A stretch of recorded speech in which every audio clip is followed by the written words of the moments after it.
अनिश एक सरकारी मुलाजिम था। बड़ी ही जद्दोजहद करने के बाद रेलवे डिपार्टमेंट में उसकी नौकरी लगी थी। लेकिन अनिश को अपनी नौकरी लगने की जितनी खुशी थी, उसका उतना ही खौफ भी उसकी आंखों में था, क्योंकि उसकी नौकरी किसी सामान्य रेलवे स्टेशन पर नहीं, बल्कि भारत के सबसे खतरनाक रेलवे स्टेशन पर लगी थी, जो सालों से अपने भूतिया किस्सों के लिए मशहूर था, जिसका नाम था बेगुन कोडार। बेगुन कोडार का ये रेलवे स्टेशन इतना ज्यादा खतरनाक था कि बीते कई सालों में यहाँ जिसकी भी नौकरी लगी, वो कुछ दिनों में उसकी मौत का कारण बनकर रह गई। अनिश ने बचपन से ही उस रेलवे स्टेशन के भूतिया किस्से अपनी दादी नानी से सुने थे, लेकिन जब आज उसकी नौकरी उसी रेलवे स्टेशन पर लग गई थी, तो वो चाहकर भी वहां से अपनी नौकरी को छोड़ नहीं सकता था, क्योंकि उसके घर के हालात ही कुछ ऐसे थे कि एक तरफ कुआं तो दूसरी तरफ खाई थी। अनिश, आज से तुम्हारा ड्यूटी का शेड्यूल थोड़ा चेंज हो गया है। तुम्हारी शिफ्ट अब रात की हो गई है, तो रात को तुम्हें अकेले पूरे प्लेटफॉर्म का ध्यान रखना है। क्या रात को? लेकिन सर, मेरी ज्वाइनिंग टाइम पर तो मेरी डे शिफ्ट की ड्यूटी थी, तो अचानक ये चेंज क्यों हो गई? मैं रात के समय इस रेलवे स्टेशन पर अकेले नहीं रह सकता। आप तो जानते हो ना इस रेलवे स्टेशन के बारे में, ये कितना खतरनाक है। देखो अनिश, ये तुम्हारी जॉब है, तुम्हें कभी भी डे शिफ्ट और कभी भी नाइट शिफ्ट करनी पड़ सकती है। और रही बात इस रेलवे स्टेशन की, तो अब पूरी लाइफ तुम्हें यही जॉब करनी है, तो इसकी आदत तो डालनी ही पड़ेगी। बस अपनी सेफ्टी के लिए तुम इतना कर सकते हो कि रात से लेकर सूरज उगने तक अपने कैबिन से बाहर मत निकलना। लेकिन सर, देखो अनिश, तुम चाहे कितनी भी लेकिन वेकिन करो, लेकिन मैं इसमें तुम्हारी कोई हेल्प नहीं कर सकता। ये हाई अथॉरिटी का डिसीजन है।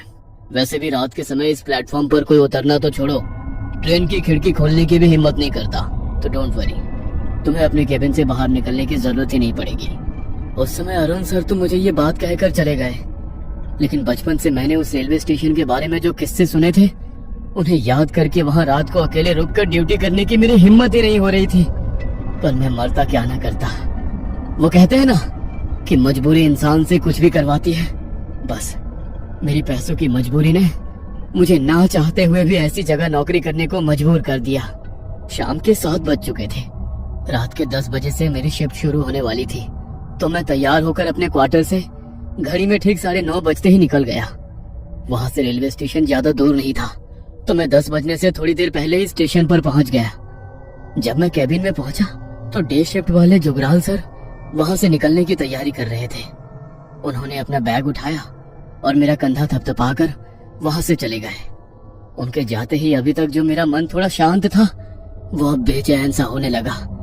मेरे मन में एक अजीब सी बेचैनी हो रही थी, लेकिन मैंने खुद का ध्यान भटकाने के लिए अपने फोन में गाने चलाकर फोन को सामने वाली टेबल पर रख दिया।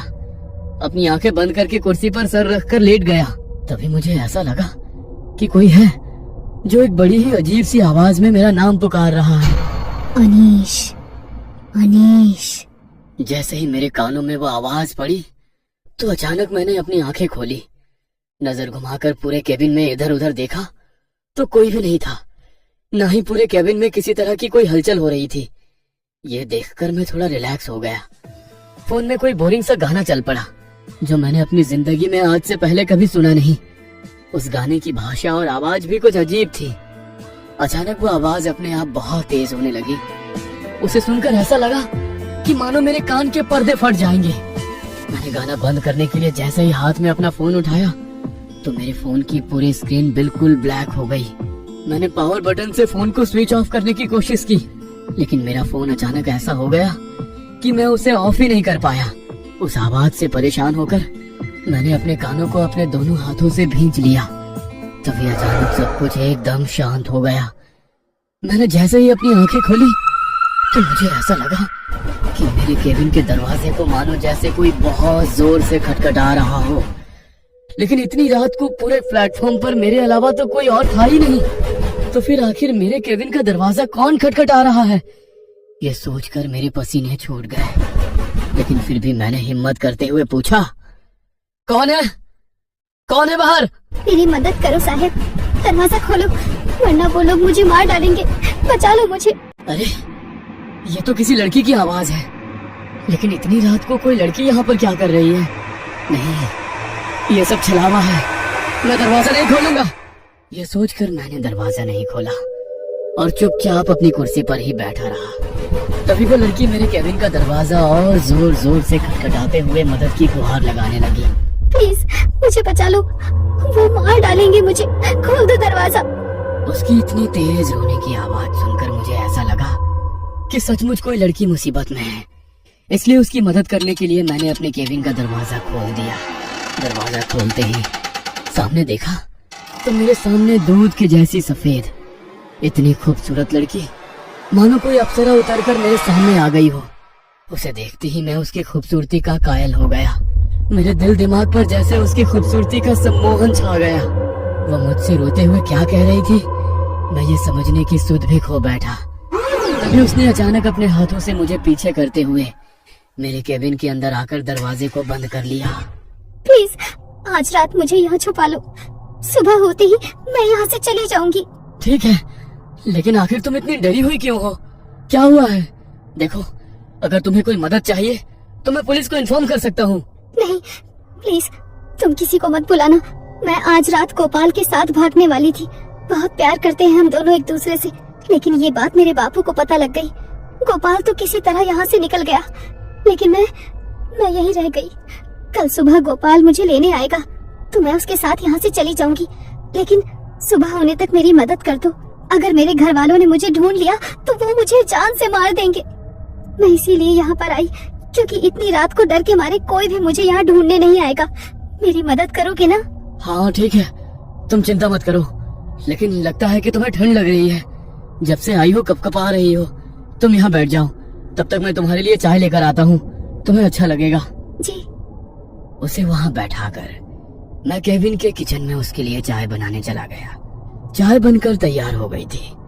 मैं बस चाय लेकर उसके पास जा ही रहा था कि तभी मुझे उसकी चीखने की बहुत तेज आवाज सुनाई दी। उसकी चीख सुनकर मेरे हाथ में पकड़ा चाय का कप मेरे हाथ से छूटकर नीचे गिर गया। मुझे लगा कि उस लड़की के घर वालों ने कहीं उसे पकड़ तो नहीं लिया। यह सोचकर मैं बड़ी ही हड़बड़ी में किचन से बाहर आया तो मैंने देखा कि मेरे केबिन का दरवाजा खुला हुआ है और वो लड़की भी वहां पर नहीं है। केबिन के फर्श पर खून की कुछ छींटे पड़ी है। मुझे उस लड़की की चिंता हुई। मैं जल्दी से अपने केबिन से बाहर निकला तो केबिन की दाहिनी ओर से मुझे फिर से उसकी चीख सुनाई दी। मैं भागकर उसकी ओर गया तो देखा वो लड़की जमीन पर बैठी हुई है। उसकी पीठ मेरी तरफ थी। वो रोते हुए अपने हाथ से कुल्हाड़ी लिए बेरहमी से किसी पर वार कर रही थी। यह नजारा देखकर मुझे अपनी आंखों पर यकीन नहीं हो रहा था कि जो लड़की अभी कुछ मिनट पहले मेरे पास आकर मदद की गुहार करती हुई रो रही थी, अभी वो लड़की अपने हाथों से कुल्हाड़ी लिए बेरहमी से किसी पर ऐसे वार कर रही है। ये देखकर मुझसे रहा नहीं गया। मैंने उसे आवाज लगाई, ये क्या कर रही हो तुम? किसी को मार डाला क्या तुमने?